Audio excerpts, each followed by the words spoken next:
Welcome, everybody, to Sports on Tap. My name is Ed Dick, alongside Rob Troutman, Sean Duffy, and Josh Jeffy.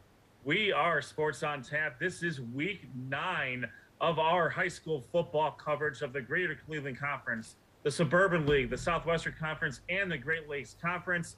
We are going through the week 8 scores. We will be going through our Power 10, of course. We had 3 games of the week, which we will splice that in with our conference recaps.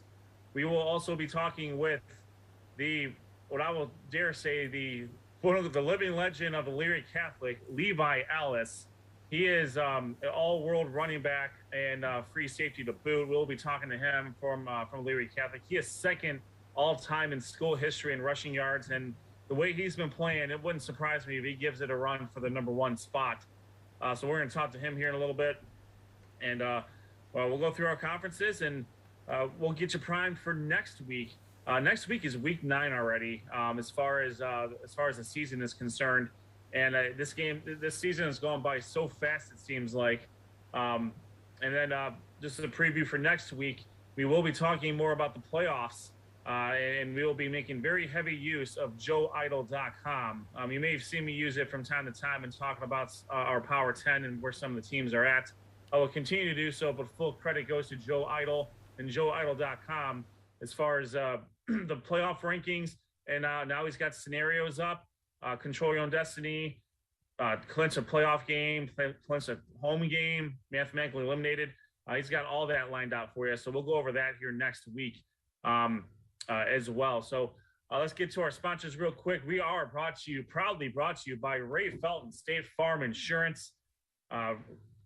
Raymond Felton State Farm, they always put the customer's need first. Call for a quick quote to get the discounts you deserve and the coverage you are looking for. You can reach him at 234-284-2996.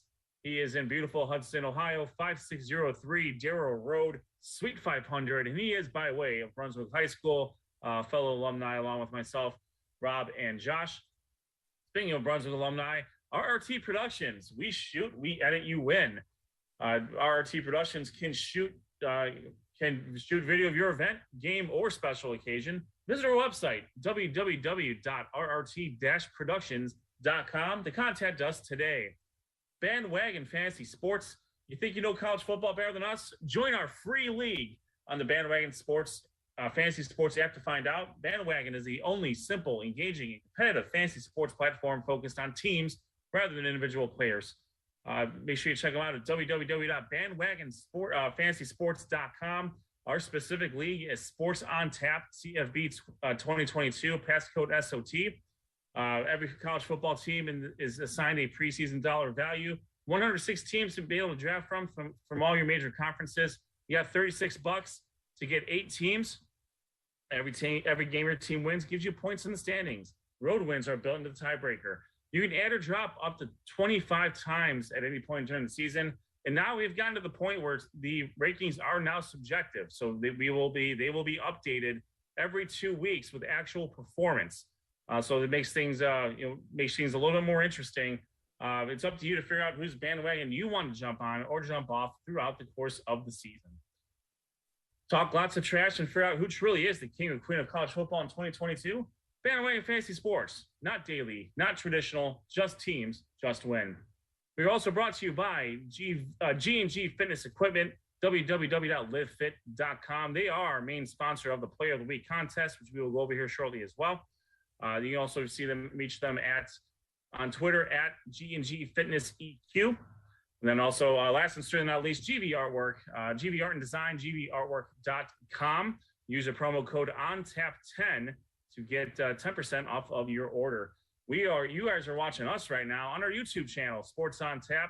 Make sure you hit us. You're following us on Twitter at SOT Podcast. We had 3 games going this past week. You get live updates on video and video stats, scores, whatever you want. We will bring that all to you every single Friday night. We will also you also follow us on Facebook.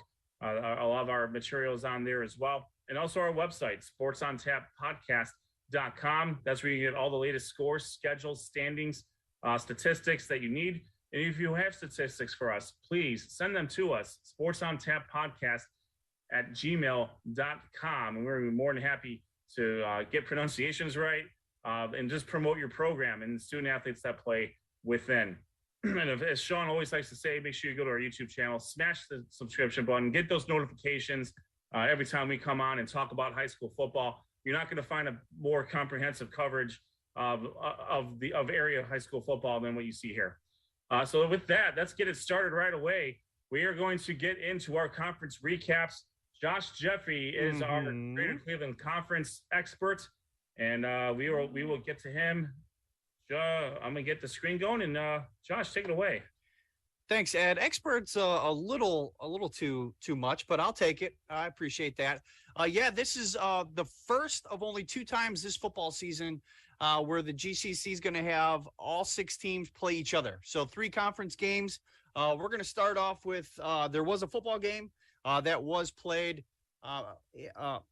Strongsville against Euclid. 1 team showed up. 1 team continues to struggle. Strongsville comes away with a 30-0 victory over Euclid. Strongsville was up 21-0 at the half. Nolan Beard had a great game. His 8-yard TD run in the second half, that finished the scoring for the Mustangs to put them up 30-0. Strongsville improves to 3-5. And 1-2 in the conference. Euclid drops to 1-7. They are 0-3 in conference play. Now, got to give props to the newest member of the SOT crew, Noah Jacobson. He went on. He took his adventure to Brunswick, and he was covering the Medina-Brunswick game as one of our featured games of the weeks. This is commonly known as the Tom Fasco Gridiron Classic. Last year, Medina took it to Brunswick, and this year they did the same, although Brunswick started off real tough in this game, led by the running attack of quarterback Ethan Roxandage. They were actually up 14-7 in this one midway through the second quarter, and then Medina did what Medina does, and they scored 2 touchdowns under 4 minutes late in the second quarter to actually go up 21-14 at half. That actually continued the trend into the second half, leading to 35 unanswered points by the Medina Air Bees. But give credit to the Bees defense. In the second half, Brunswick had 5 drives, and they held them to no scores in that second half. So good job by the Medina Bees defense once again coming through. And, of course, the Medina offense led the way for them. The Air Bees were back in full force. We'll start with some stats. Danny Stoddard, the quarterback, 25 of 34, 336 yards, 4 touchdowns. He also added 87 yards rushing and 1 touchdown. Jack Wojcik having a quietly great season for the Bees. In this game, he had 9 receptions, 212 yards, and 3 touchdowns. Alston Knowles also added a TD, and we talked about that Medina defense. It was Talon Hulvey, with another interception. Give me 1 second. I just want to thank once again Todd Hotkey passing over some season stats for Talon. That is actually his 4th interception on the year, and he leads the team with 73 tackles. So the Medina defense is stepping up for them this year. Kind of giving a perspective to Danny Stoddard. You know, people are talking about him. He's putting up outstanding numbers. What kind of numbers is he putting up? Well, he's completing almost 67% of his passes this year. Currently, he's got over 3,100 yards, 37 touchdowns, and only 10 interceptions. Add to that his rushing stats. He has just under 100 rushing attempts for the year, 432 yards on the ground, and 6 touchdowns. So he is doing a lot on the offensive end for the Bees, and they come away in this one with a 42-21 victory. Brunswick, though, give them some credit. Ethan Roxandage was 13 of 20, passing the ball for 140 yards. He did add 107 rushing yards on the ground with 2 touchdowns. Cade Som, the wide receiver, had 4 receptions in this game, 59 yards. Brunswick not known for their passing game this year, so I want to give a little credit to Cade Som. He had a good game on the receiving end. And John Crawford, 6 rushes, 49 yards. James Berger also added a 5-yard touchdown run with 17 seconds left in the game for the Blue Devils. But once again, they fall 42-21. Medina improves their record to 7-1 with 4-0 in the conference. Brunswick drops to 2-6. They are 1-3 in the conference. Now, with the win, Medina has clinched at least a share of the conference title for the first time in school history, that being back-to-back.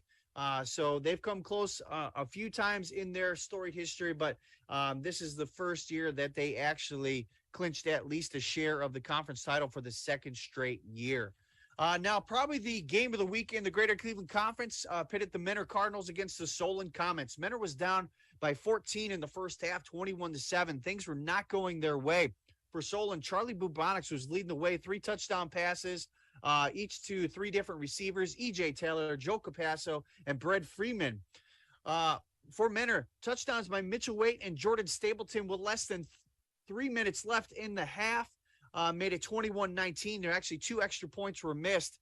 And as Browns fans, we know how important kicking is.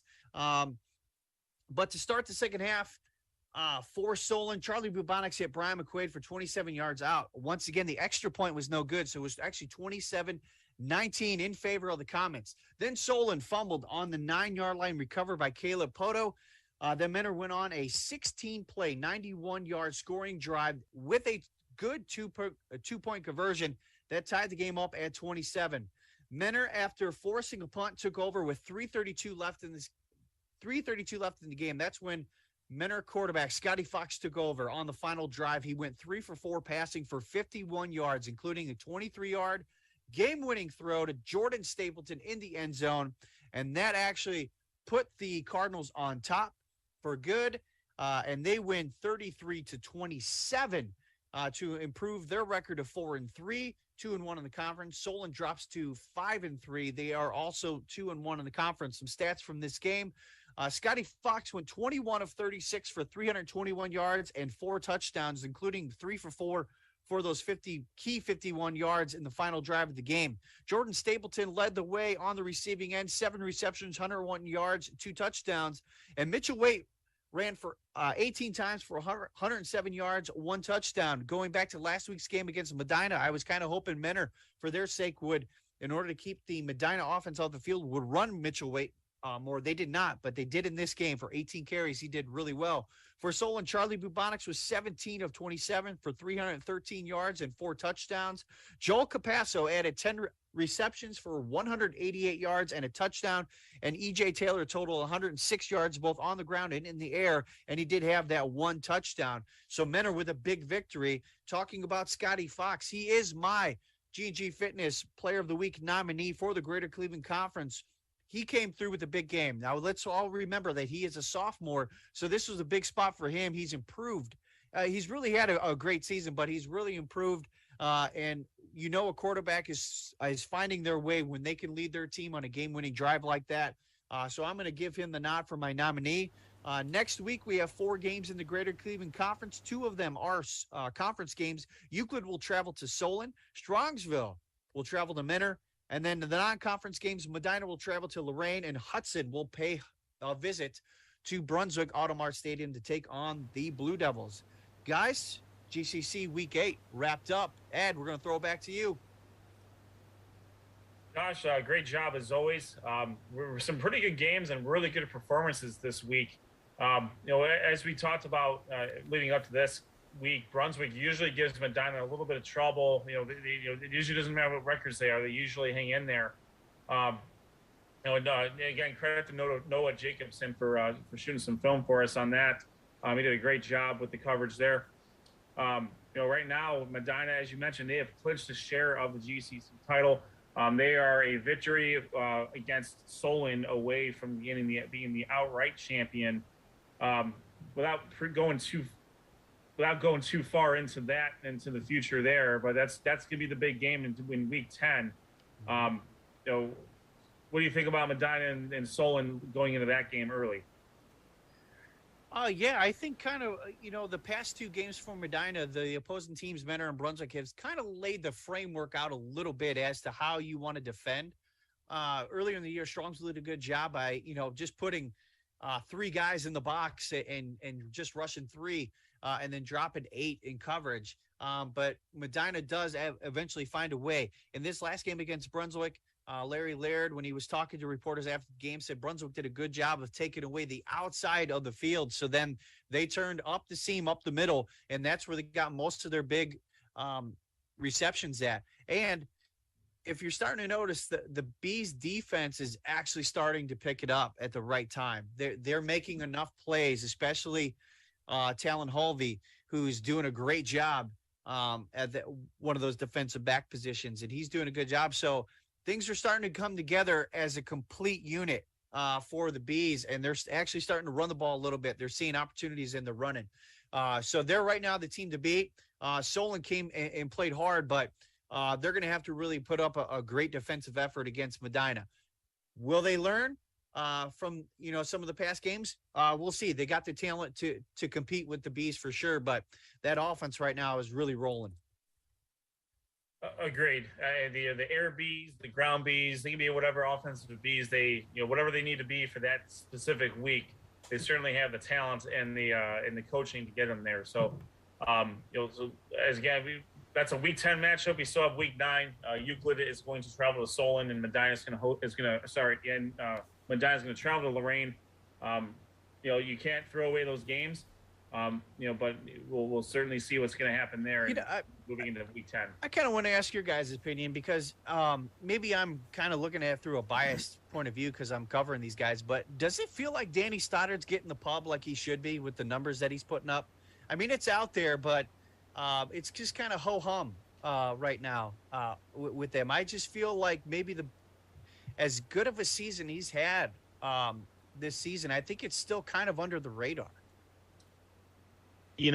Josh, that's a great question, and I'll counter it by saying this.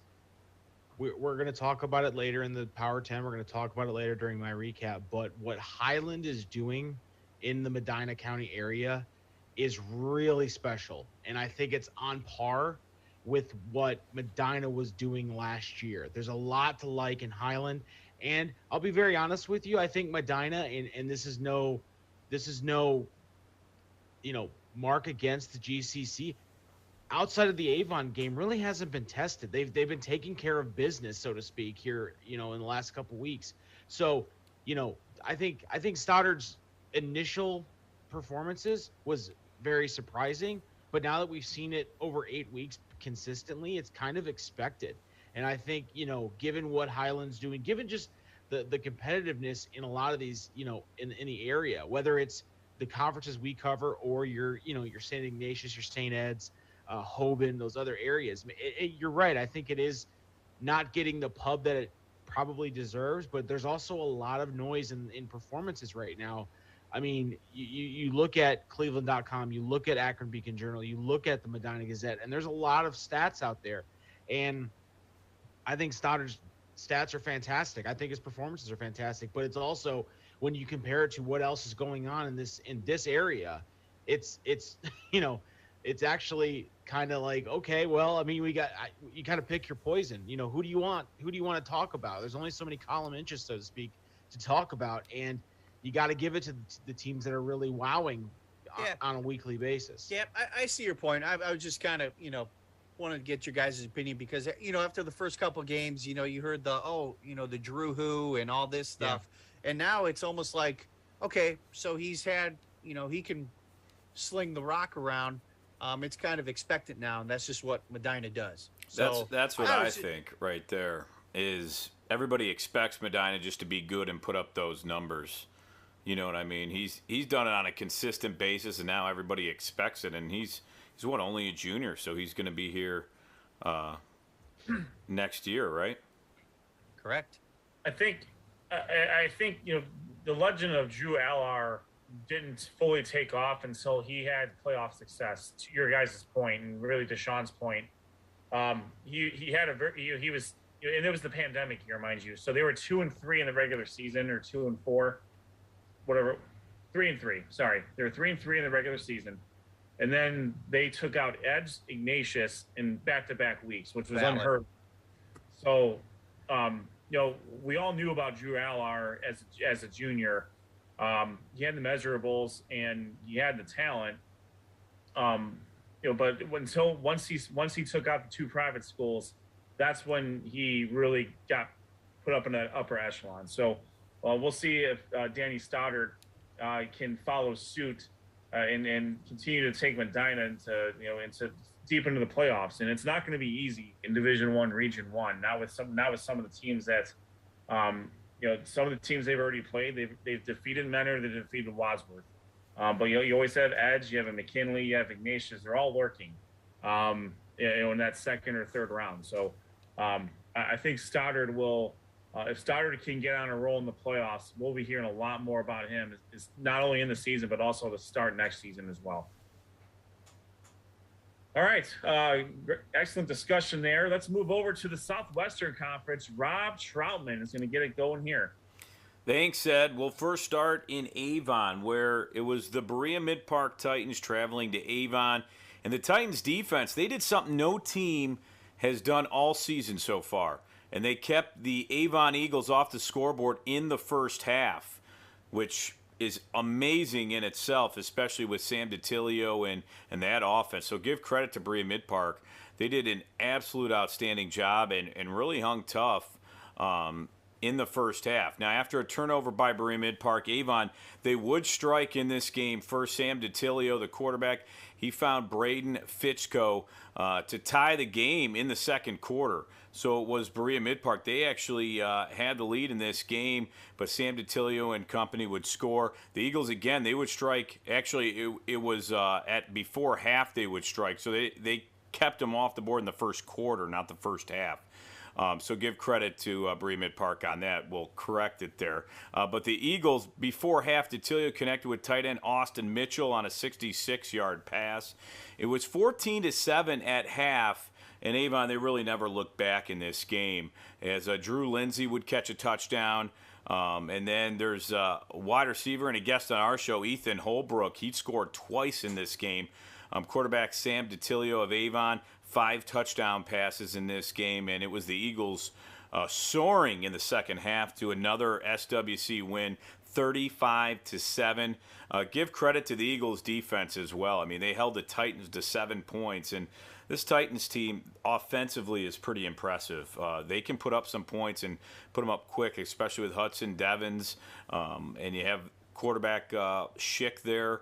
He's able to usually spread it out pretty evenly, but it was Berea Mid-Park only putting up 7. They fall to 4-4, and Avon moves up to 7-1 on the season with a 35-7 win there. Now, this next game was very, very interesting as Avon Lake took on Elyria, and this was a really tough Southwestern Conference battle as both teams committed some penalties that were costly in this one. And it was Avon Lake that scored first. It was running back Wade Nelson. He would score from 3 yards out. Then the Shoremen, they would score again, going 18 plays and 95 yards. It was quarterback Jeremy Disick score on the third quarterback keeper. He went up 14-0 in this game, and you thought maybe the Shoremen would run away with this one. Well, the Pioneers, they wouldn't give up in this game as Elyria quarterback Ryan Klotz completed a 22-yard pass to Jazeer Lucky for a score. It's 14-7 as the Pioneers would crawl their way back. Then kicker Tim Radar, he tried a pooch kick, and the Shoremen, they couldn't cover it. It actually was perfectly placed, and the Pioneers took over at the 16-yard line of the Shoremen. Then it was running back Lance Glover scoring that cut the lead to 14-13. And this is where the game got interesting because it was in the fourth quarter, and it was Coach Culliver. He wanted to go for it and the win. And Glover, he would run it in from 2 yards out, but there was a flag on the play. We all know how those yellow flags come in at the most perfect time. Well, it was holding, and they had to retry the down. Then there was holding on the next play, and that was on the Shoremen. So they had another chance to do it. They tried to get started, and there was a false start on Elyria. So 3 penalties in the final plays of the game in which Elyria tried to score the 2-point conversion and win. And finally, there would be no penalties. In Elyria, they would not convert their 2-point conversion, and Avon Lake would escape with a 14-13 win. For the Pioneers, it was Isaiah Johnson. He had 13 tackles and 2 sacks and a fumble recovery for the Pioneers, and that Pioneers defense has been doing such a great job. They keep them in the game, but again, unable to pull it off as Avon Lake improves to 7-1. Elyria drops to 3-5. Again, Avon Lake 14, Elyria 13. Midview at North Ridgeville, and this was a pretty close game for a while. North Ridgeville, they went down the field on their first possession, 80 yards on 14 plays when quarterback Brendan Watchhorn scored from 1 yard out. It was 7-0 in the game. Midview, they would answer with a score on their opening drive of the game, a touchdown pass from Ethan Battelle to Cameron West. It was 7-7. Then Rangers quarterback Brendan Watchhorn would find Connor Costin on an 18-yard touchdown. It was 14-7, and then both offense kind of struggled in this game before linebacker Carson Mattis had a pick six, and it really blew this game wide open in the second half. Mattis also ran for over 60 yards in the game. The Rangers get the big win, 24-7. Midview drops to 2-6, and North Ridgeville improves to 5-3 on the year. Amherst at Olmsted Falls, and Olmsted Falls, they weren't messing around in this game. They were up 33-0 before Amherst would get on the board, and it was running back Bishop Freisen who would score, making it 33-7. And Olmsted Falls in this game, listen to this, they would rush 12 different players in this game, totaling 371 yards. It was running back Rocco Conti of the Bulldogs running 6 times for 112 yards and 3 touchdowns. He's been on our show several times and kind of know what kind of a player he is. He's a leader on the team and really picks up the Bulldogs. They were up 47-7 in this one. And then the Comets, they didn't give up, though. Quarterback Cole Norris would connect with wide receiver Mason Fisher on a 14-yard pass. But the Bulldogs, they rolled in this one, 47-14, your final score. Olmsted Falls improves to 6-2. Amherst drops to 0-8 on the year. My G&G Fitness Southwestern Conference Player of the Week is North Ridgeville linebacker Carson Mattis. He's a brother of Jacob Mattis, who was a wide receiver for the Rangers last year, I believe. And Carson, he had 4 carries for over 60 yards, and that big pick six really extended their lead, and it gave the Rangers a big 24-7 win over Midview. So Carson Mattis of North Ridgeville is my G&G Fitness Player of the Week. Week 9 schedule for the Southwestern Conference. It's Elyria traveling to Amherst. Olmsted Falls at 6-2, 4-1 in conference. They travel to Avon Lake, 7-1, 4-1. North Ridgeville travels to Berea Mid Park. Avon at 7-1. They travel to 2-6. Midview on the year. Ed, that's the Southwestern Conference. Back to you. Thanks, Rob. Great work there as well. What an ending to the Elyria and Avon Lake game. I mean, I can't imagine the range of emotions that the Pioneers went through, and in the Shoremen for that matter. You're thinking you took the lead, and then penalty 1, penalty 2, penalty 3. I can't imagine the swings there. Yeah, and with the Pioneers, I mean, I give them credit. Every week they're battling. I mean, how many times have they lost? It's been a close game into the fourth quarter, and then they just don't pull it off. Versus Avon, it was close into the fourth quarter. Then Avon kind of pulled away. And same here. I mean, they really competed. And I like Coach Culver. He says, let's go for 2 in the win. The way the season's been going, what do you have to lose? They had it on their first score. Lance Glover ran it in, but a holding call, which, obviously you read some of the snippets there, and he obviously wasn't too happy, and there were a lot of penalties, I think, that went both ways in this game that he thought were, maybe a little bit questionable. But needless to say, it's unfortunate that, they couldn't pull off the win, and it's another close loss for the Pioneers. So a tough loss for them, but Avon Lake got to be happy they escaped there. No doubt. All right, with that, let's shift over to my colleague, my compadre, my cohort. Any other C word that goes for coworker and or friend. Sean Duffy's got what you need for the Suburban League. Thanks, Ed. Appreciate it. We'll start off. Ed, I'm glad you specified friend or coworker, because there's a lot of names that could have been said. Yep. I would prefer champion. That's looking into the future just a tad bit. But we'll go anyway. We'll move on to the as we always do, to the American League. And really the big game to talk about this week was Barberton going into Aurora and getting a 35-14 victory over the Green Men at home. May have caught Aurora looking ahead a little bit here as they have a matchup this week against Highland. But the big story was Barberton Xavier Macon had 21 carries, 263 yards, and 4 touchdowns. Aurora only scored 7 points in the first half and was held pretty much in check for the remainder of the game by Barberton's defense, scoring a late touchdown to make the final score 35-14. Barberton with a huge win over Aurora. Copley travels in to take on Revere and edges out the Minutemen with a 30-28 victory in week 8. And then we got a couple of 70 burgers to talk about in the American division as Highland goes into Cuyahoga Falls and drops 70. I didn't mistake that, 70 points in a 70-7 victory over the Black Tigers.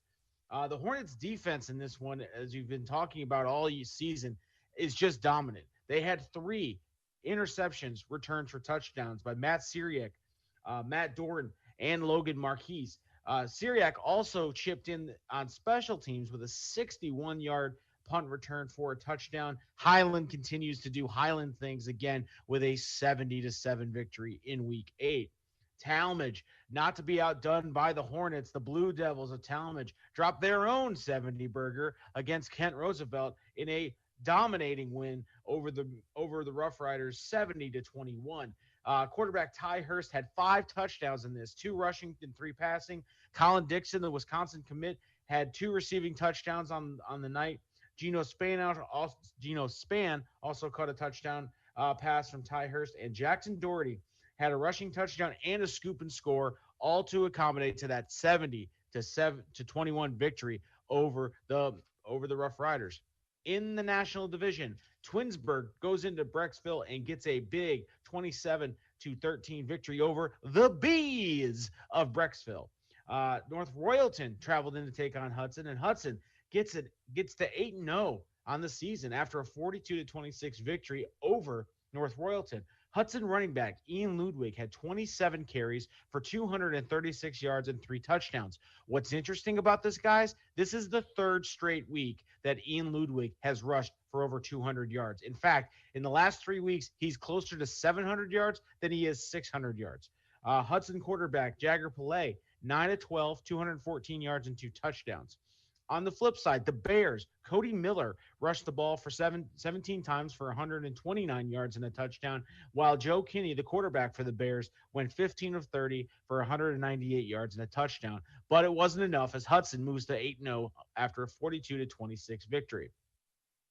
The Stowe Monroe Falls Bulldogs played host to Nordonia, and they were up 11 points going into the second half in this game. But it was Nordonia that would rattle off 21 unanswered points, thanks in large part to their leadership by quarterback and recent guest of the Sports on Tap podcast, Joey Palinkas, who went 18 of 25 for 209 yards and a passing touchdown, while Stowe quarterback Jacob Harrington finished the game 14-23 with 218 yards and 2 touchdowns. Those 2 touchdowns going to wide receiver. I lost his name here. I apologize for that. I'm unprepared. But again, the moral of the story here is Nordonia erases an 11-point deficit to get a 31-21 victory over the Stowe Monroe Falls Bulldogs. My only out-of-conference game was a good one as Austintown Fitch traveled into Wadsworth, and this took 4 overtimes, guys.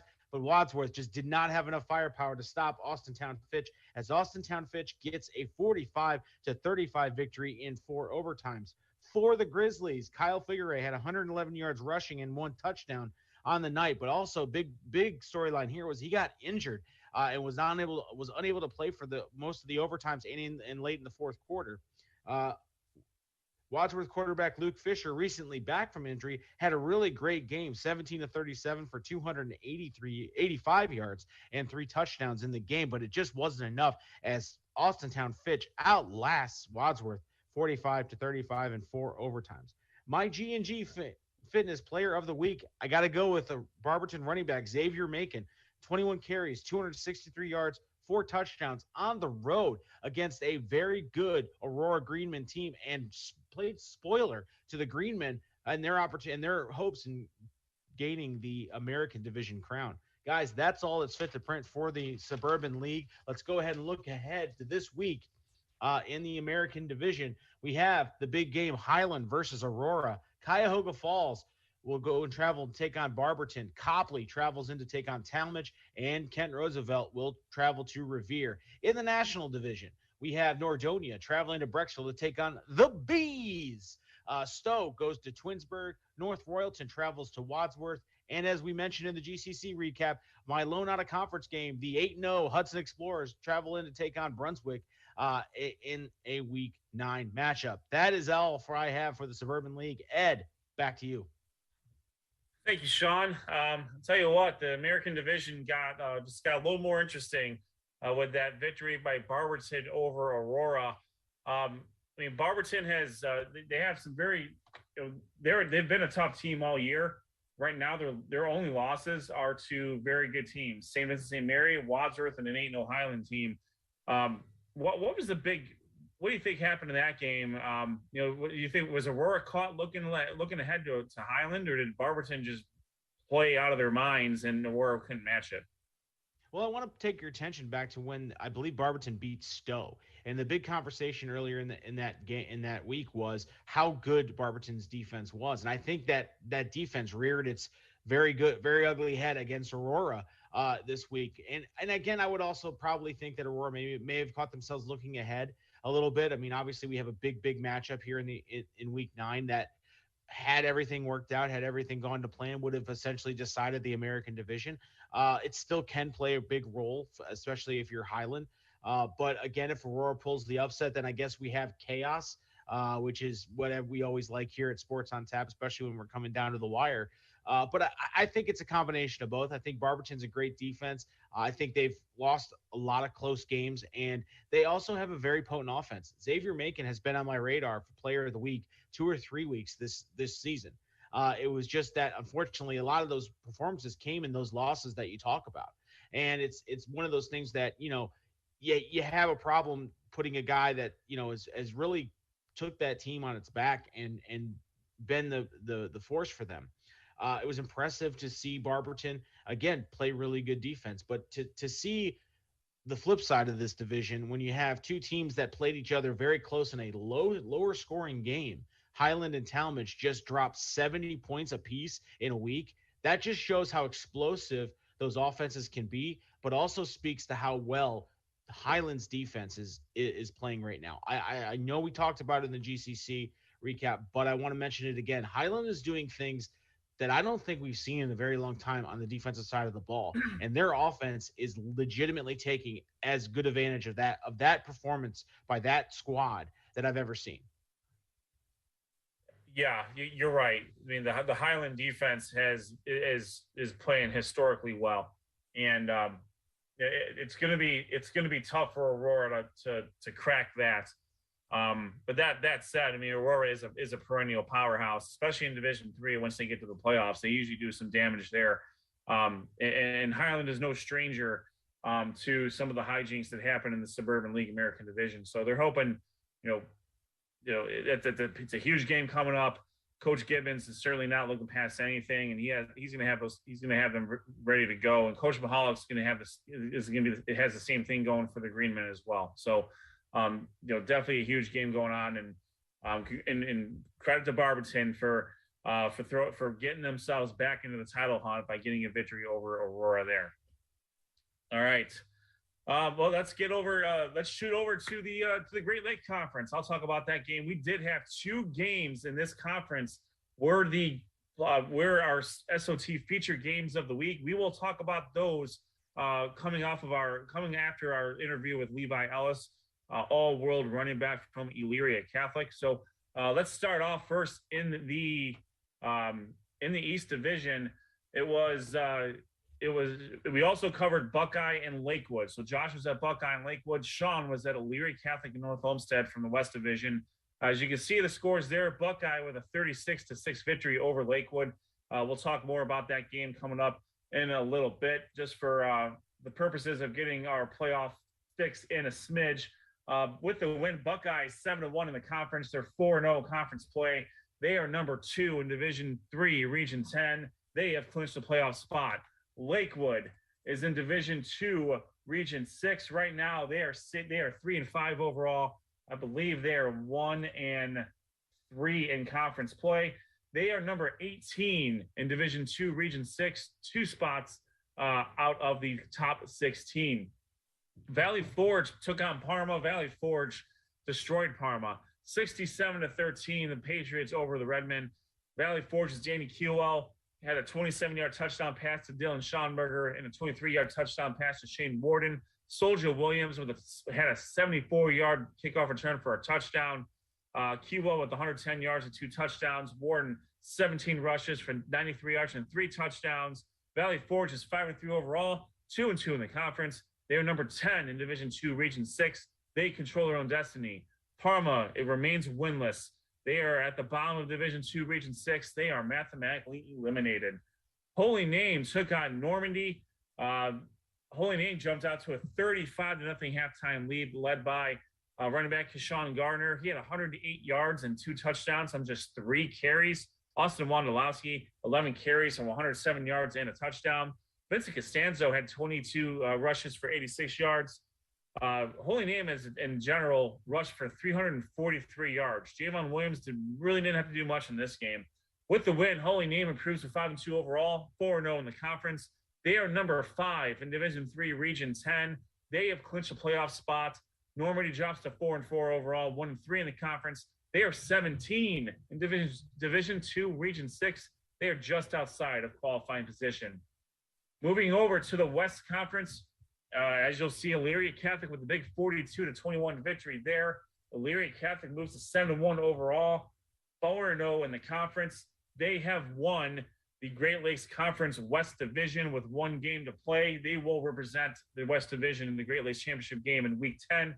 They are number 4 in Division 4, Region 14. They have clinched a playoff spot. North Olmsted drops to 5-3 overall, 3-1 in conference play. They are still no slouches themselves. They are number 8 in Division 2, Region 6. They do control their own destiny in the playoff hunt. Bay Village hosted Fairview. Bay Village defeated Fairview 35-3. Unfortunately, not much to talk about here. I don't have a whole lot of stats here. So anyone from Bay, please furnish me some information. I'd be happy to talk about the Rockets. With the win, Bay moves to 4-4 overall, 2-2 in conference play. They are number 14 in Division 3, Region 10. They control their own destiny. Fairview drops to 1-7 overall, 0-4 in conference play. They're number 5 in Division 5, Region 17. Not quite mathematically eliminated yet, but they'll need to win and get a ton of help. Rocky River took on Westlake, and Rocky River gets a 38-7 win over Westlake. Westlake started out the scoring with a touchdown pass to Cooper Rubble from San Brucieri, but it was all Pirates all the rest of the way. Rocky River quarterback Julian Patty had a touchdown pass to Rowan McDougal to tie the game at 7. Mac Masad had a touchdown reception and kicked the field goal. Patty had completed 12 of 20 passes for 193 yards, 3 touchdowns and a pick. Nick DeSalvo had 9 rushes for 69 yards. Patty and Brody Hahn each ran for touchdowns. McDougal had 93 yards on 3 catches. Stan Hewler had 2 sacks. Josh Mammers got an INT. Just a great effort by the Demons there. With the win, Rocky River ups their record to 4-4 overall, 3-1 in conference play. They have really bounced back from their non-conference slate. They're number 12 in Division 3, Region 10, and they control their own destiny. Westlake drops to 3-5 overall, 0-4 in the conference. They are number 19 in Division 2, Region 6. Next week, we do have the East Conference Championship game between the Buckeye Bucks and the Holy Name Green Wave. That game will be played at North Royalton. Normandy will travel to Parma, and by travel, they will just switch sidelines. Valley Forge will take on Lakewood in East Division play. In West Division play, Elyria Catholic will host Bay Village. North Olmsted will take on Rocky River, and Westlake will take on Fairview to wrap up their slate. And then Week 10, of course, are going to be cross-division games based on where you finished in the standings. So that's what we got for the Great Lakes Conference. Right now, Elyria Catholic has punched their ticket to the Great Lakes Championship game, and they will await the winner of Buckeye and Holy Name. They already own a victory over Holy Name earlier this year, so that would be a rematch from their scheduled crossover game there. So this was going to lead in very, very nicely to our interview with Levi Ellis when he does pop on.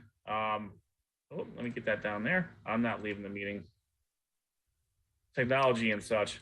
And I would also venture to guess, Ed, that I believe Eli was a special. He did something pretty cool. Outside of averaging like 200 yards a game rushing. He was I think for the second time this year. If not, that was probably travesty in his own right. He is the Great Lakes Conference G&G Fitness Player of the Week with he had 220 yards rushing on 26 carries, 3 touchdowns, including a fumble return for a touchdown. He is just all over the place, and you can't say enough about how much Levi Ellis has meant to the Elyria Catholic the last 4 years now. And he has had a great running mate, literally a great running mate in Tavion Thomas, and with Brady Cook as the senior quarterback, and even Hector Garcia stepping in. Coach Fox is kind of working a two quarterback system right now, and it's worked. I mean, they're both getting good stats. I mean, Brady Cook's getting some time at receiver as well. So it's kind of similar to what we've seen with Scotty Fox and Jacob Snow and Menor. You're taking good athletes, good quarterbacks, and instead of saying, all right, young guy, you got to sit, it's all right, let's find a way to incorporate you. And then, hey, senior, how about you add to your resume? Do a little bit of receiving. You know the plays anyways. So go run the routes that you throw. And we've seen that become very, very successful. That's been a very good thing for a lot of for a lot of area programs as we've talked about. Yeah, absolutely, Ed. And one question I wanted to ask you, just one, guys, is, and it's something that I think we could let fans know. And I don't know if you know this. I was going to ask you, the determination of who hosts the Week 10, is that a rotating thing, or is that based upon record? I know last year I think was the first real year of it, and I don't know if we ever figured out if it was like the West is home first year, East is home next year, or something like that. It was just a question that maybe we can hopefully answer, but if we can't, then I've just essentially wasted everyone's time and fun on a Monday night. Here, to your point, Sean, I believe I believe it alternates. So, okay.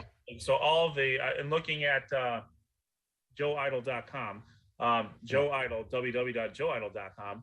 All of the East teams hosted the West teams last year. So I would tend to think that would be the case, that the West teams would host this year. I'm gonna look at a schedule here to see if it's already pre-populated. Let me see. Let's look at North Olmsted, for example. Right now it has it listed as a neutral site, but I think the West is going to host these games this year. So the West will get some home field advantage there. Just so everyone sees what we're looking at here until Levi joins us. This is what the standings look like. So this will be what am I sharing? Am I sharing what I want to share? Yeah. So right now, Buckeye and Holy Name are going. One of them's going to be number 1, one of them's going to be number 2, and they're going to play the corresponding team in the West Division. So Elyria Catholic's on the top line; they're not moving. So I would venture to say the loser of Buckeye and Holy Name is going to take on the winner of North Olmsted and Rocky River. Again, Rocky River has quietly got themselves back into a pretty good contention here after a rough non-conference slate. And I don't think Johnny Beebe's been playing that much. He may be hurt. I haven't seen his name in the stats. So the fact that they're doing this without any sort of Beebe influence is a credit to Coach Wells and the Rocky River Pirates. So right now, Valley Forge looks like they're pretty locked. They're locked into the number 3 spot. So they'll take on either North Olmsted or Rocky River in the 3 spot. Normandy looks like they will be in this scenario. They'll be taking on Bay. Lakewood would be taking on Westlake. Parma and Fairview, I think, are going to have a rematch. Fairview does have a victory over Parma. That's their only win this year, and they're going to run it back in week 10. So the purpose of this is twofold. One, you determine a true conference champion, and number 2, you give your upper echelon teams an opportunity to get valuable computer points for playoff positioning. But with 7-1 teams going at it, if the season were to end today, there's a lot of points on the line there. And you're still going to get that with a Holy Name and North Olmsted matchup as well. Valley Forge and Rocky River will certainly be no slouch there either. So that's kind of what we're looking at there for the Great Lakes Conference. And it looks like our guest is about to join us. There he is. We are joined by Elyria Catholic running back.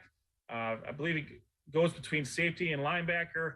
All-world running back. I've been saying this for quite a while. But this is we're lucky to be joined by Elyria Catholic's Levi Ellis, second all-time in rushing history for the Panthers.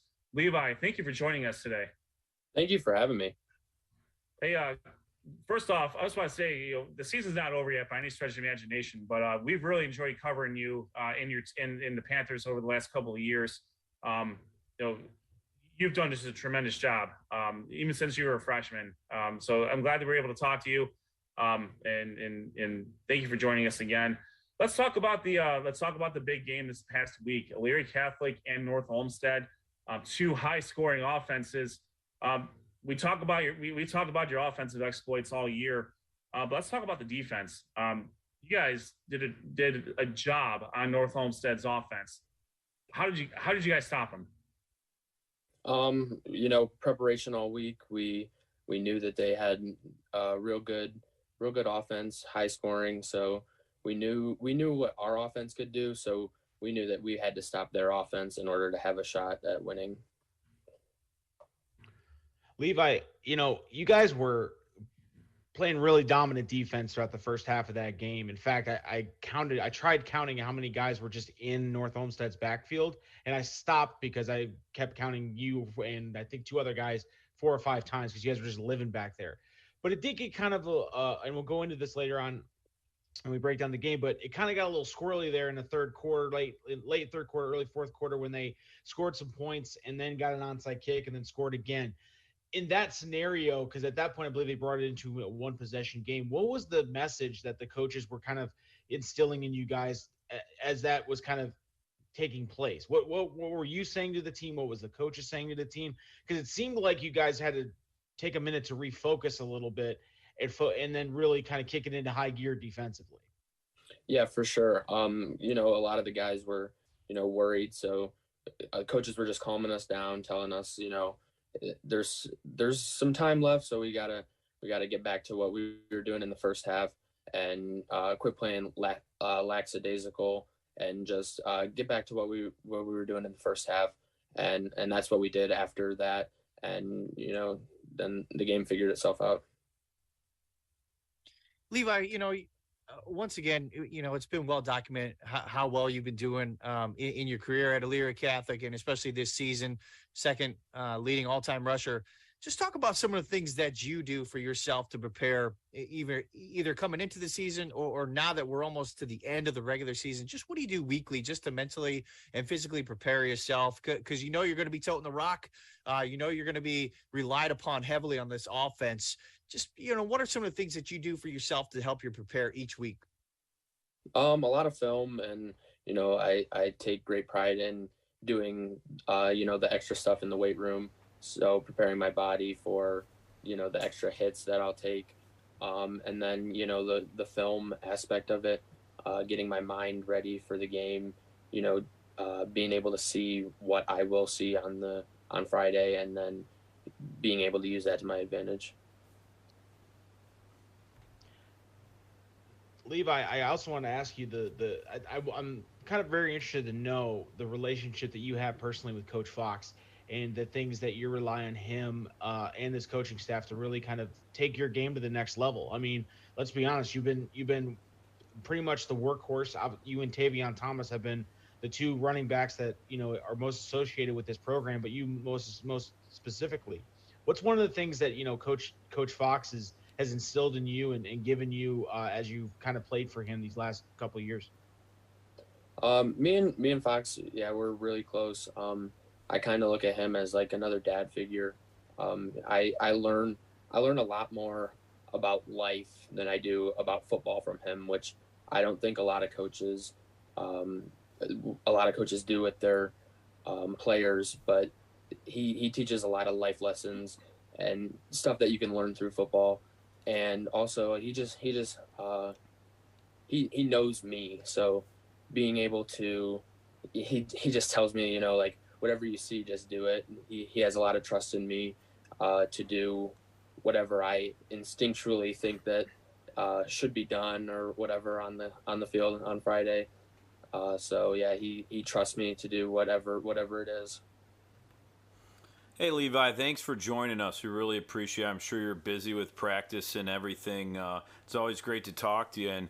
And let's give a little credit to your offensive line. Your offensive line this year, and I'm sure you've kind of grown up with this offensive line a little bit. Talk about the relationship with the offensive line, and why don't you give us some of the names of the offensive line that is really created a lot of holes, and I mean, you guys have had such a good plan. You guys are all on the same page, and it's really shown with the running game this year and previous years too. Yeah, we got the three seniors with me, Evan Smith, Ty Rourke, and Kellen Amador, and then the two juniors, Kyle Fairbanks and Jackson Smith. They've been great this year, and they've been doing a lot of work this offseason to prepare themselves for this year, and which has really shown in the way that they've played. Talk with Elyria Catholic running back Levi Ellis. Levi, you've been toting the rock and having a big part of the offense since you were a freshman. Now you're a senior. I mean, the season's not over yet, but how have things progressed from your time beyond varsity as a freshman and leading up to where you are now as a senior? I mean, it's crazy to think about this week's senior night. I can't even believe it. I remember my freshman year like it was yesterday. It really did fly by, and it's unreal to think about.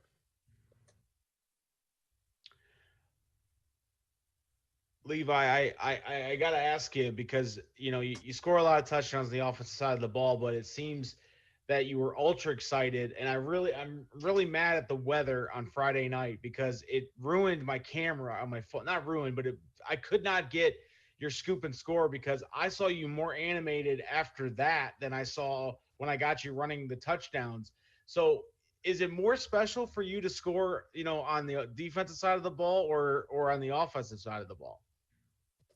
Coach Fox likes to say that, the offense is supposed to score touchdowns, the defense isn't. So it's a lot more exciting scoring on the defensive side when you're not supposed to than it is when you got the ball on offense.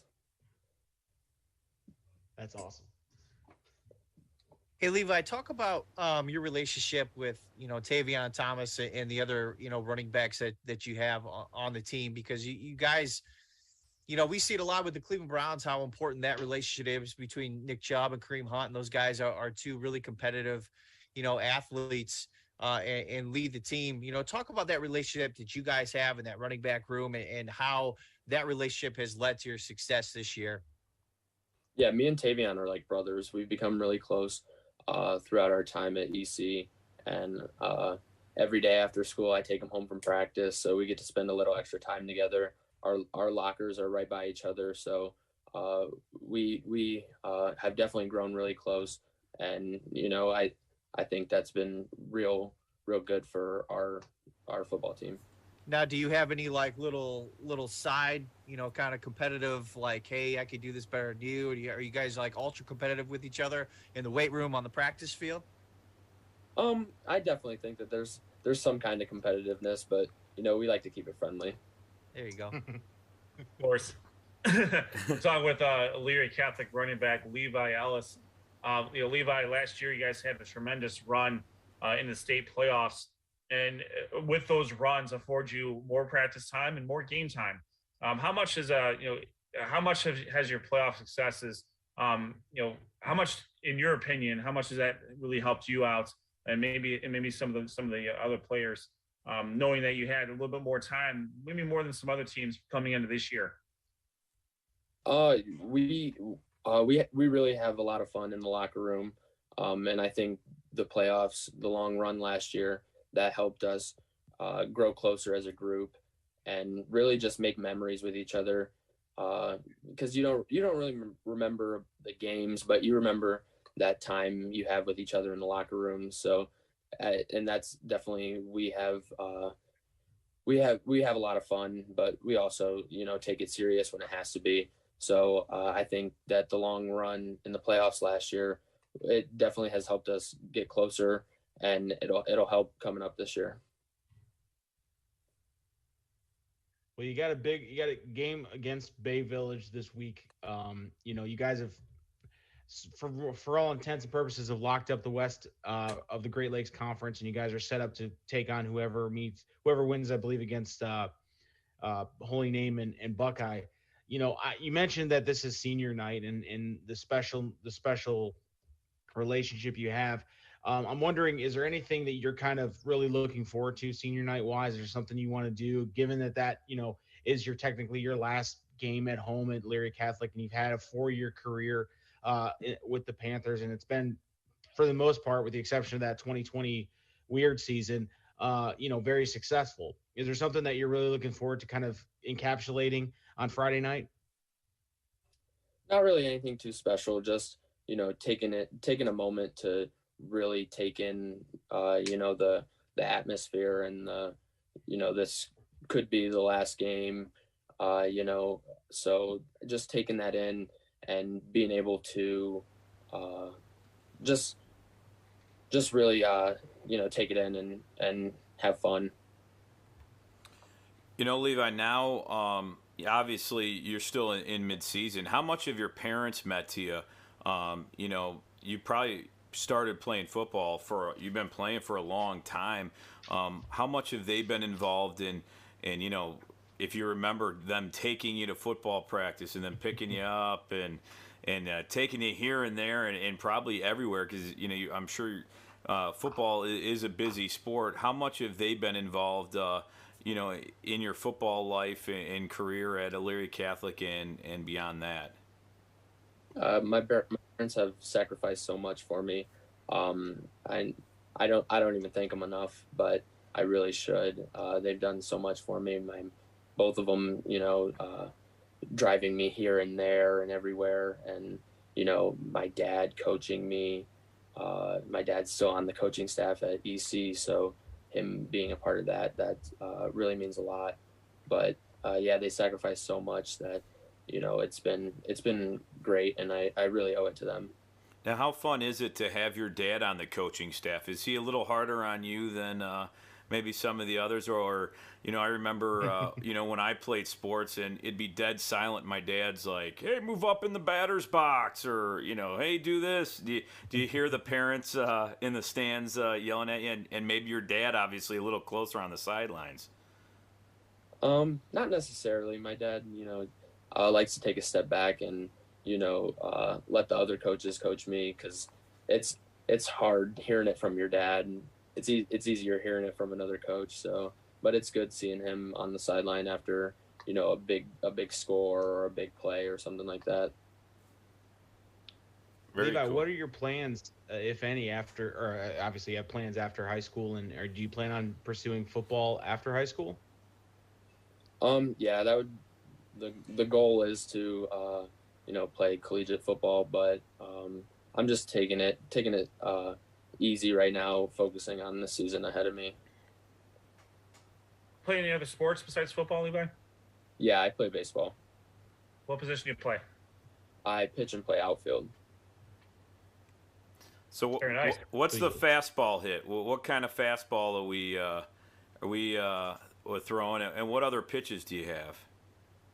The fastball is not very fast. Probably about 82. That's not bad. That's pretty good. It's about location. It's all about location. Yes. I mean, I can't hit it. In So. your spot.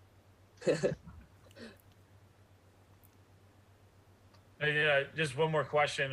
With that trend between baseball and football, what's the how do you transition from one season to another? I mean, you got a little bit, and by that I mean you got a little bit of time between football and baseball without with the winter season, but from baseball to football, I mean you got the summer, but you spend a lot of time kind of doing both, like between doing maybe like travel baseball or and fitting your football workouts in.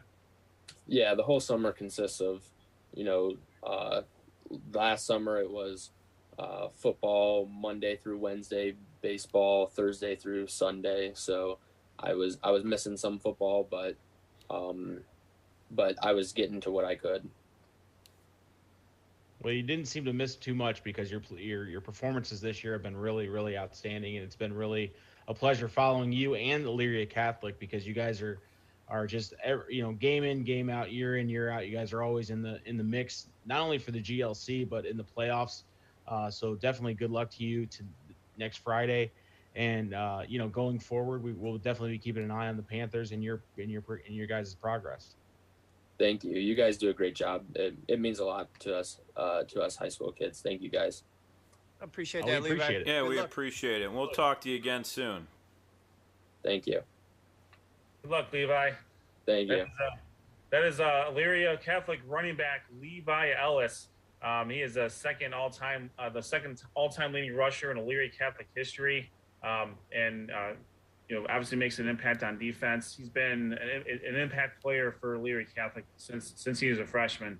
And we've talked about it on the show. There's not too many athletes can say that they've made a varsity impact as a freshman, and Levi is one of them. And he has just continued that streak all throughout his high school career, and has really put together a tremendous season and has seen tremendous 4 seasons, let alone this final season.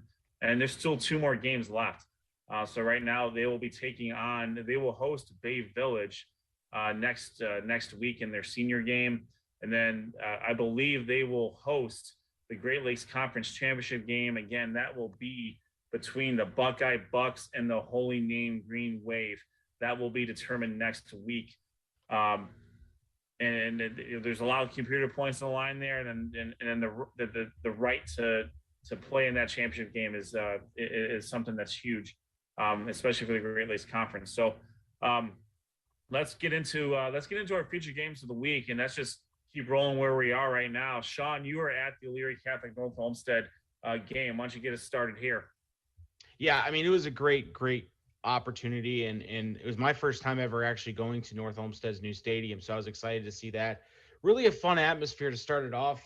There was a buzz in the air with the success that North Olmsted has had in recent weeks. I thought this was going to be a shootout, and the biggest thing that struck me was the defensive effort by Elyria Catholic. I think it can't be understated what Xavier Balson and Jared Kelly have the potential to be every single week. And that was not lost on the defense of Elyria Catholic. They were committed to pressuring Xavier Balson, getting him uncomfortable in the pocket, and it showed. Sacks galore in the first half, really not allowing any sort of rhythm. I saw kind of a safety cheat a little bit over to Jared Kelly's side of the field. For the majority of the game, with the exception of, a couple of times where I think they were a little bit out of position, as I mentioned when talking to Levi. Things got a little squirrely in the third quarter, but it was really Levi Ellis and just his ability to kind of control. And that offensive game plan was to control the clock and make big plays on defense. And they did that in the first 3 quarters, or the first 2 quarters of this game. It was really impressive to see Levi's first run of roughly 44 yards up the minute. And really he runs in a way that's described as, and it can only be described as violent. You know what I mean? He's looking for contact. I mean, I don't think he likes to juke. If he does, I didn't see it because he looks for contact. He bowls people over. It was really impressive. But again, also take your hat off to a junior quarterback, this 2-quarterback system that Coach Fox is implementing. Hector Garcia IV was able to find a little bit of momentum in the passing game, which we don't normally see, or they really haven't had to rely on too much going forward. But I think obviously when you look ahead at the future of Elyria Catholic, I think Hector Garcia IV is the future of that team. And he did connect with Drew Petrus, who's a freshman receiver. So we talk about freshmen like Levi making contributions to a team on the varsity level. That's kind of the process at Elyria Catholic. They're not a 57 guy or 100 guy team. They are, if you're on that team, you have an opportunity to compete, and you have an opportunity to contribute. What I really enjoyed seeing though was the defense. They had 2 scoop and scores, one in the first half and obviously one by Levi Ellis. And Xavier Balson and Jared Kelly finally connected. Also, Xavier Balson did connect with Colin Willard for 2 touchdowns on the night. But I mean, once Elyria Catholic settled down after giving up the touchdown, giving up the onside kick, which was my second successful onside kick I've seen in as many weeks, which leads me to believe I may be a good luck charm in that particular realm. And then an immediate bang 67-yard play to Jared Kelly for a touchdown. I thought, oh, here we go. This is going to be one of those crazy second halves. But Elyria Catholic just went back to what they did best.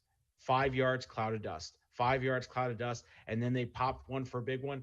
And really took control of this game. They got the 41-22 victory in this game. 42-21 victory in this game. But it was impressive, and it was really, Levi Ellis just doing what he's been doing all year. So that's what I would report. If you want to see the play-by-play, the punch-by-punch, go to our website, sportsontap.podcast.com. It's fantastic. I tried my best to put up videos and again, I would also blame the weather because I missed a couple of good ones.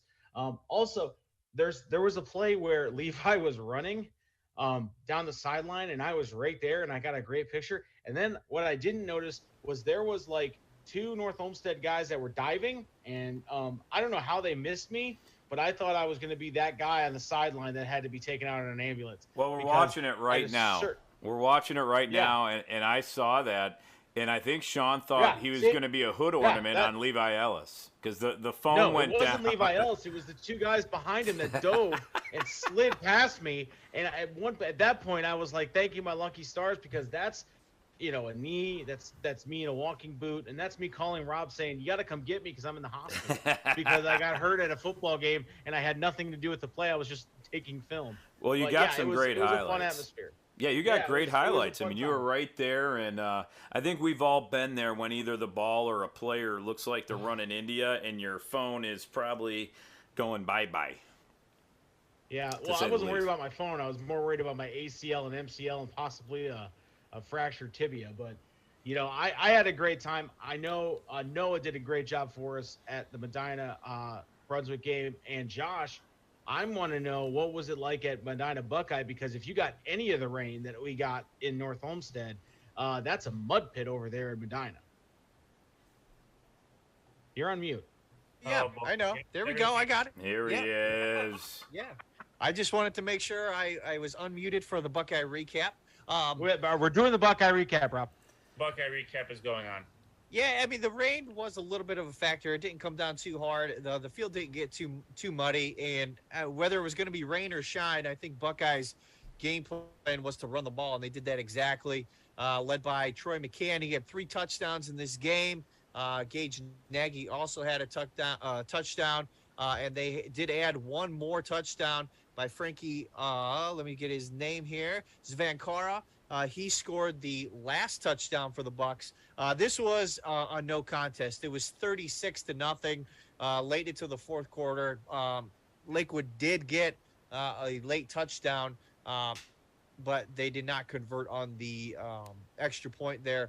This was kind of a bloodbath. Buckeye came in and just kind of, put their strength to to the test there, and they just bullied the Rangers. There was nothing really Coach Thome could do with the Rangers. Buckeye just did a great job running the ball. Not much had to do with the passing game. And if you go to our website at sportsontap.podcast.com or our Twitter page, the videos are on there as well. You go to our YouTube page, there's video highlights of this game. You'll be seeing Buckeye Bucks running the ball. And if that running game is going, they're going to be a tough out for anyone to beat. It's going to be a tough team to beat. So congratulations to Buckeye. Troy McCann did have a great game. Once again, 3 touchdowns. Had an opportunity to ask him a couple questions real quick after the game. Once again, a good running back. Always credits his offensive line. And Coach Dennison also had the opportunity to talk to him for just a few minutes after the game. And he also said he was very pleased with his running game and also his defense who came to play against Lakewood. It was senior night. A bunch of seniors had a good time. The Buckeye faithful had a great time. And it was an all-around good night if you were a fan of the Buckeye Bucks or a member of that team. And Buckeye just has played their way into into the Great Lakes Conference East Division Championship game against the Holy Name Green Wave. I believe Holy Name got the best of them last year. If I'm not mistaken, maybe it was 2 years ago. And so this will be a very, very competitive game for the right to play Elyria Catholic. Holy Name, I'm sure, is chomping at the bit to try to get back and get another shot at Elyria Catholic. See, last year, Holy Name, Buckeye got Holy Name last year. I think it was 2 years ago. Holy Name got Buckeye back in North Royalton. So we'll see if that North Royalton magic helps out the Green Wave again this year. So great job, guys. I appreciate you guys taking some time to cover the Great Lakes Conference. I know we'll be going elsewhere next week. I know you are, at least, Josh. So we'll get to that here in a minute. Let's get to our poll real quick here, Josh. You want to get that set up for us? Yeah, you got it. So our Week 8 G&G Fitness Equipment Player of the Week nominees were Xavier Macon from Barberton, Levi Ellis, who was just recently on the show, just about 20 minutes ago, from Elyria Catholic, Scotty Fox of the Mitter Cardinals, and Carson Mattis of North Ridgeville. We had a total of 164 votes, and with 51.2% of the votes, it was our guest tonight, Levi Ellis of Elyria Catholic, who won our Week 8 G&G Fitness Player of the Week. Congratulations to all of our worthy nominees for that one, and a special congratulations to Levi Ellis, and thanks again for him for coming on our show. It's always good to promote these guys, put in their hard efforts, hard work on the field, and it's good for them to get noticed for their efforts. No doubt. There we go. It's Great Lakes Conference love there. I like it. Ed, you've had a really fantastic week when it comes to games of the weeks and players of the week. So congratulations to you. Congratulations to the Great Lakes Conference. I'm the lucky guy that I'm the lucky one that gets to cover them. So appreciate that. Unfortunately, I was not able to get the actual Twitter poll up. I kind of have it up. Oh, you got it? I had it up a little bit late, but awesome. Thank you for covering me on that. Let's get to the Power 10. This is the week. This is after Week 8, so we're gonna have 2 more of these coming up after Week 9 and after Week 10. So Sean Duffy was the as always with our PowerPoint guru helping us out with this. So let me get see if I can get this going here. This. And there we go. How's that look? All right. We got blank screens.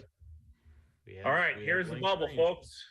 On the bubble, we have Mentor, Aurora, and Talmadge. All join us on the bubble here. Mentor with an impressive victory over Solon, jumps up into the number 11 spot. They are very, very close into breaking into the top 10 here.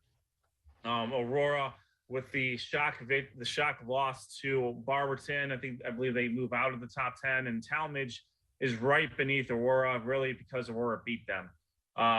And so they're pretty close there. So Aurora gets the nod based on head-to-head there. Talmadge has Talmadge has a couple good games left, and we all know Aurora who they're taking on this week. So that's where we are at the bubble. Let's go to the top 10. Nordonia is number 10 right now. They are 6-2 overall, 3-2 in conference play. Wadsworth drops a little bit. I don't believe they should get punished for a loss to Austintown Fitch, especially when they were down someone and it took them 4 overtimes or 3 over whatever it was for the next 4 overtimes, and they had a chance to win that game. Unfortunately, they were not able to get a field goal off. Fitch blocked a field goal that would have given Wadsworth the victory and a ton of computer points with it. Wadsworth's only losses right now are to Hudson, Medina, and Austintown Fitch. They have 2 losses between them. And Wadsworth had played them all tough. And so they're still in the upper half of the Division I, Region 1 standings right now. And for that, they don't really drop too much in my mind. Olmsted Falls moves up to number 8, coming off of their loss to Avon, but a good victory last week against Amherst, kind of a get-right game. 12 running backs is absolutely insane.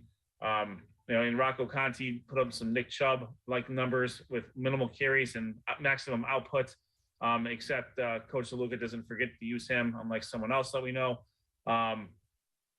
We have Olmsted Falls is number 8. Number 7, Buckeye is number 7. They kind of hold serve there.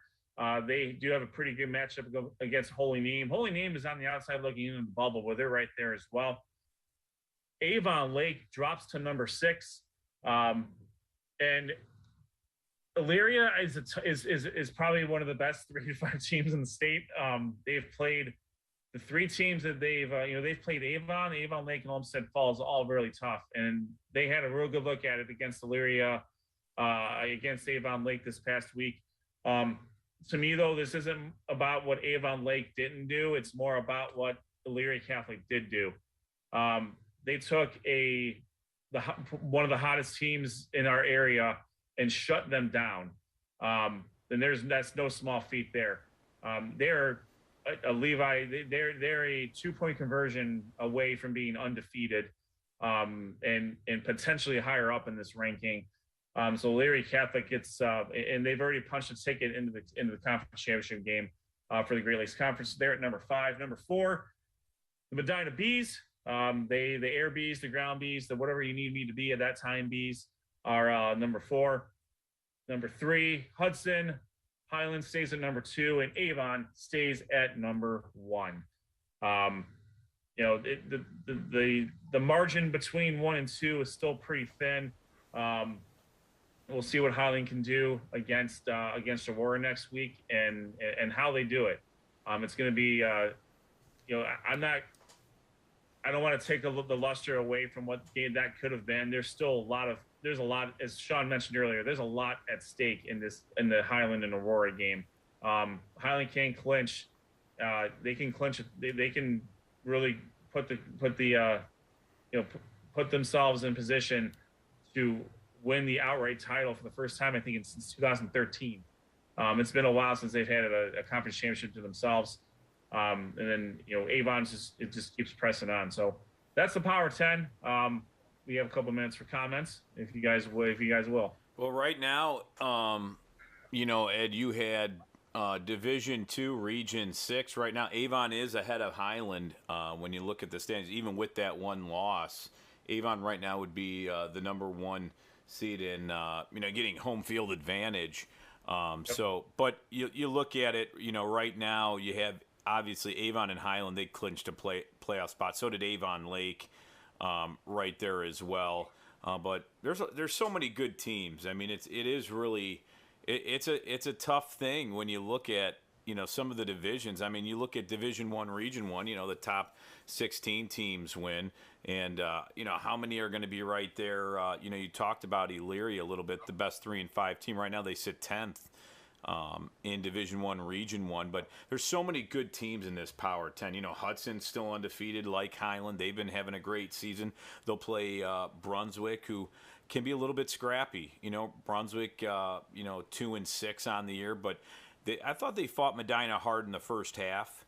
And then, obviously the second half was a different story. But, they're a team that could fight. Hudson's just so good. And, Medina, I mean, in our Power 10, they're number 4. So, a lot of good teams in our Power 10 that are right there. And it's going to be fun to see what they do come playoff time, because playoffs are getting closer and closer each week. And go ahead, Josh.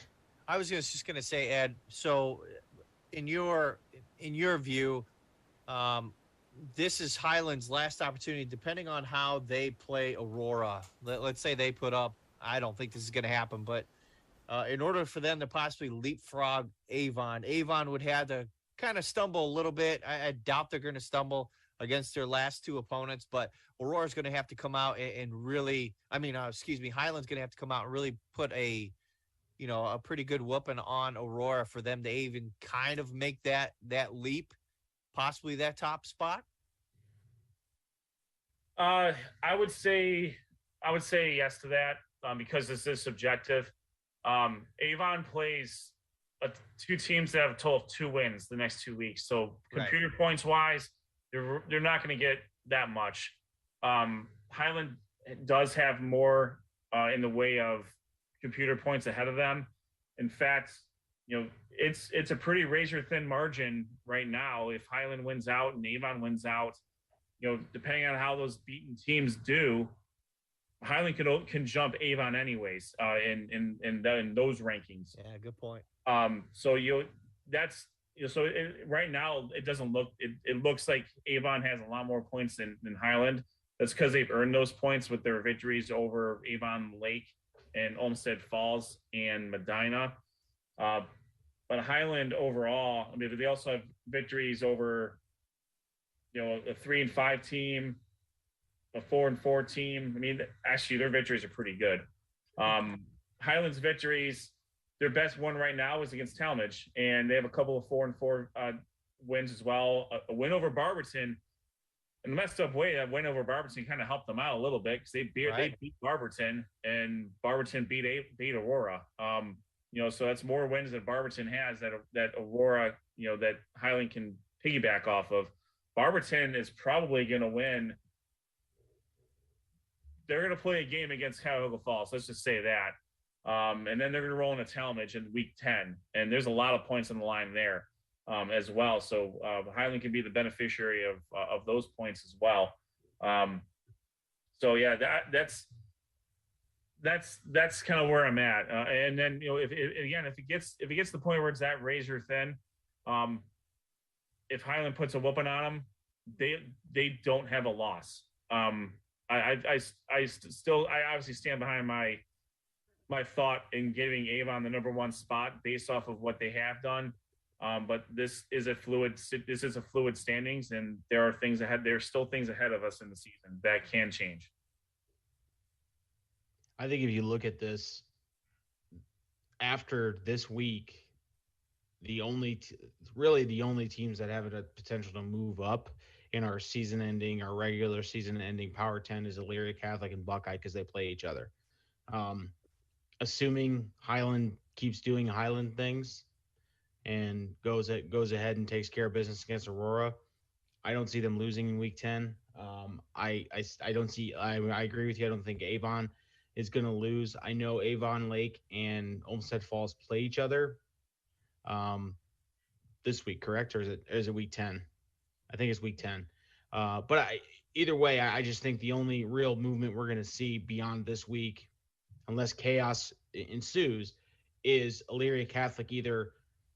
Again, I need to apologize. They are 7-1. I need to make sure I put that in there. They are 7-1. But I will say this: I think Elyria Catholic has or Buckeye has the opportunity to move up the most. I really do think, given the state of things, Highland is doing what we used to complain about the BCS, right? In a long time, was they're beating up teams because they realize that their schedule doesn't exactly. Their schedule is tough, but to Ed's point, Avon has already put hay in the barn against three really good teams. It's hard to argue those wins. Avon Lake, convincing win.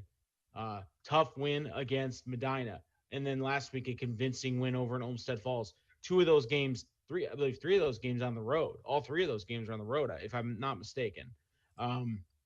So that, I mean, it's hard to argue this, and you're right, Ed. These are all we're nitpicking, we're splitting hairs. I get it, but I'm really impressed with Elyria Catholic and how they kind of hovered and took care of business, and then that big win against North Olmsted shot them up. I'm also glad that we didn't penalize Wadsworth for basically just not being able to survive to a fifth overtime. I mean, let's be realistic here. You're down your best running back for all four of those overtime periods, and you still stay punch for punch for the most part with an Austintown Fitch team that, let's be honest, is going to be a player in the playoffs, is going to be somebody that someone's going to have to deal with. Avon and Highland, I mean, we're going to get that. Hopefully we get this matchup in the playoffs. That's what I'm excited for, is that these two teams seem to be on a collision course in Division II Region 6. And I think that's the fun part, is that right now we're basically saying, okay, Division II Region 6 has them there, and they're 1 and 2. So that's the dreams, setup. That's the dream matchup. When you look at a team like Hudson is doing things that they've been doing for years, and they are, in my opinion, probably one of the best teams in Division II Region 5. But again, there's some sharks out there in that region, right? That legitimately we don't cover and we don't really talk about because they get so much pub. But Hudson is a team that I don't think anybody wants to play right now. Ian Ludwig is running the ball crazy right now. I mean, 3 straight games with over 200 yards rushing. That's a testament. And again, it's not against some of it is against subpar play, sure, but that's still an effort. You still got to go out and execute. Nordonia being a 6-2 team at 10, I don't have any issue with that. Buckeye again, holds serve again. I don't think I think they may have a chance to jump a couple of spots if they take care of business against Holy Name this week. I could see them just again determining that. So, like I said, I think Buckeye and Elyria are really the two movers. I mean, you could again, Olmsted Falls and Avon Lake, depending upon that outcome, we may see a slight fluctuation. But I think if Elyria Catholic could take care of business against a Buckeye team, you could legitimately, and I'm not taking anything away against the Airbees, you could legitimately make a case again between Elyria Catholic and Medina for that 4th spot. And it's false. I don't know. False. Yeah, that's I don't know. I get it. You're in the Elyria Catholic moment. You were just, you were at their game. We talked to Levi Ellis. He won Player of the Week. You're feeling the Great Lakes Conference, but come on, man, that's the Airbees. They're taking care of business. They're going to take care of business against Lorraine, and it all depends on that final matchup against Solon. They got to really crap the bed in order to drop from 4, and I'm going to go on a limb and say it's not going to happen. Oh, snap. So you're guaranteeing a win against Solon for Medina? Well, listen, Solon's no easy out, Josh. They're not. They are played not. Men are pretty tough. No, they are not. But in terms of teams playing defense, they've been able to play defense against the Airbees for a half, but Medina's been able to adjust. And so far, they haven't really run into a team, with the exception of Avon, that is able to outscore them and match them, weapon for weapon. So we'll see. And I mean, in that Avon game, if they would have kicked the field goal and tied it, you never know what would have happened in overtime. But they obviously elected to go for 2 and didn't get it. But and I'll just say too, the Olmsted Falls Bulldogs, they're kind of waiting in the weeds a little bit. If they come out and they play a really good game against Avon Lake, come away with a win, and then they play Berea Mid Park, and that's always a fun matchup between those two teams. If they come with a big win there, even though they're not going to get a lot of points from that Berea Mid Park win, they have the ability to maybe look real close to that top 5. But that's just my opinion, and we'll see. Berea Mid Park's 4-4, so I mean they would get some points there. They would get a few, but in terms of looking at the actual standings on Joe Idle, joeidle.com, Their victories won't get them. They're not a ton. A ton of points. The Bremen Park does control their own destiny right now. Yeah, but every team in Division 1, Region 1, with the exception of like the last two, pretty much control their own destiny. Yeah, Stillwater Falls right now and Euclid are battling for that final playoff. Right now, spot. I think Stowe has the advantage just because I think they have like more wins or a better win. Well, maybe? They each have one win, but yeah, it's a better win. And Brunswick and Strongsville at 14 and 15 at 3 and 5 and 2 and 6. That matchup will be the last game of the season. And we're used to that determining playoff and conference championships that we could legitimately determine who makes the playoffs this year. I mean, actually, I shouldn't say that. Euclid plays Menor and Solon. Unless something really weird happens, I don't think Euclid's making the playoffs this year. Well, I shouldn't say that because Stowe plays. If Stowe beats Twinsburg, I would say they're in. I was going to say Euclid's probably. I mean, not to say they're going to lose, but they're playing a Solon and Menor team, which we know how good they are, and Stowe. You know, they play a 2 and 6 Twinsburg team away, and then Hudson. So. Maybe this is something we'll get into next week with you, Sean, about Stowe Monroe Falls. I want to table that until next week, but so this is this is what we got for the Power 10.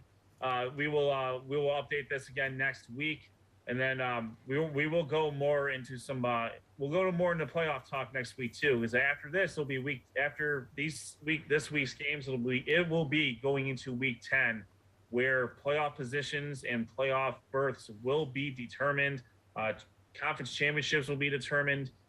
We got a lot to talk about next week. So we'll kind of table things where we're at now. We got through what we needed to. And stop sharing here, get back to the board. And let's find out where we're going next week. Josh Jeffy. I will be heading out to see the Highland Hornets. I'm going to go to that game. Even though it's lost a little bit of a luster, I still think it's going to be a great game. I'm going to make the 45-minute trek from Studio J out to Aurora and see the Green Men and the Hornets go battle one-on-one to determine who will be on top. It'll be a fun game. We'll see what these Hornets are all about. It's my first time this year seeing the Hornets. I'm looking forward to it. First time this year, obviously, seeing Aurora as well. Getting some of that little Suburban League action. Get a little flavor on you. Flav. Go. And I am going to go out to Avon Lake. Yep, I know. What? I'm back. I'm back this week. Oh. Wow. No concerts. One night only. One night only, baby. That's right, or man. No tea parties or trips to cottages or. Dude, I'll tell you what, man. It's just everything's busy these days. I'll tell you. I don't have a day off. Let's put it that way. But I'm gonna head to Avon Lake, Olmsted Falls, Avon Lake. Big game in the Southwestern Conference, and I'm excited. Avon Lake's atmosphere is always fun, and both teams, I mean, on a collision course here, both with losses to Avon. Who's going to win this matchup? That's, both have good running games. Avon Lake maybe passes a little bit more, but very good defenses, and we'll see what happens. And I believe Noah Jacobson will be going to the Great Lakes Conference East Division Championship game between Buckeye and Holy Name. That game will be played at North Royalton. Great stadium. Great stadium. It is great. We drove by there. On Saturday to go to Handles from Strongsville, and I told Diane, I'm like, man, my wife Diane, I'm like, man, that is a great place to watch a game. It's not a great place to lose a game. I've done that once. It's not good, but it's definitely a great place to view a game, especially with all the upgrades they've made since we've been in school. Yeah. So, Buckeye has the work cut out for him. Against Javon Williams, Christian Sanchez, Austin Wondolowski, and the litany of Holy Name Green Wave that they have out there. But Coach Dennison is no stranger to big games from his time at Wadsworth. And I have no doubt that the Bucks and the Green Wave are going to have a classic for the right to take on Levi, Ellis, and the Elyria Catholic Panthers for the championship next week. Ed, did you pass up the Shake Shop there in North Royalton? You passed up Oh the yeah, Shake absolutely. Shop? Yeah, absolutely passed up the Shake Shop there. Yeah. You're not a fan? I am. I've been there once, but it's not. It's a place you drive by and you think that'd be awesome to stop in. We just never do. Yeah. For one reason or another. We were. Well, I'm going to say this right now. I love the Shake Shop. So Shake Shop, if you'd like to be a sponsor, Yeah, man. Guys, I think first off, you guys are crazy. I think we're forgetting our roots in this podcast. Two things I need to bring up. One, Z's Cream and Bean. If you want ice cream, you go to Z's Cream and Bean and knock that out because they got the best milkshake on the planet. Second off, can I get a vote to allow? We got to give Noah some sort of like moniker. I know he's not the FNG because he's not officially a part of this, but I've been watching a lot of Sons of Anarchy. Okay, can he be like a prospect to be part of SOT? Well, like he's not in the gang No, yet. he's a like, part. He's a part. He We- did. Then Yeah. he's the FNG. We got to have him on the show at some point. I mean, there's no doubt about All right. that. With right. his I'm just coverage, saying. I mean, he does a great job. He put a highlight video together. Medina, Brunswick. He had great coverage. Yeah, I mean, on Sean, until you social get media. that highlight video on YouTube, you're still First off, FNG. You're lucky. You're lucky. You're lucky. My phone even works. It started. What do you got? A flip sheets of phone? rain. You got that flip No. phone still? I would say once Noah makes an appearance on this podcast, then FNG status will be officially transferred. All from right, Sean that's to all I'm Noah. asking for. man, 'Cause I've so- been the FNG for like 9 years. You can't stop me from calling. That Sean is FNG. true. I don't actually call Sean FNG. Anyways. Yeah, Ed was the one that kept calling me Ed, Yeah. which was Now he You calls were- you every C name in the book. right, except champion. But that's gonna change because I'm coming for my belt. Oh, look All at the right, time. I think we need to uh, wrap Yeah, this we gotta up. go. We gotta And go. with that, we want to thank you. We want to thank everyone for watching us here on our YouTube channel, Sports on Tap. Again, make sure you subscribe to us on YouTube, smash that button, get the notifications when we do our live show. Follow us on Twitter at SOT Podcast. Make sure you check us out on Facebook at Sports on Tap and our website sportsontap.podcast.com. Make sure you send any sort of emails, stats, pronunciations, suggestions to sportsontap.podcast@gmail.com. One more time, our sponsors are GV Art and Design. That's gvartwork.com. G&G Fitness Equipment, www.livefit.com. And on Twitter at G&G Fitness EQ. Bandwagon Fantasy Sports, that's www.bandwagonfantasysports.com. RRT Productions, that is www.rrt-productions.com.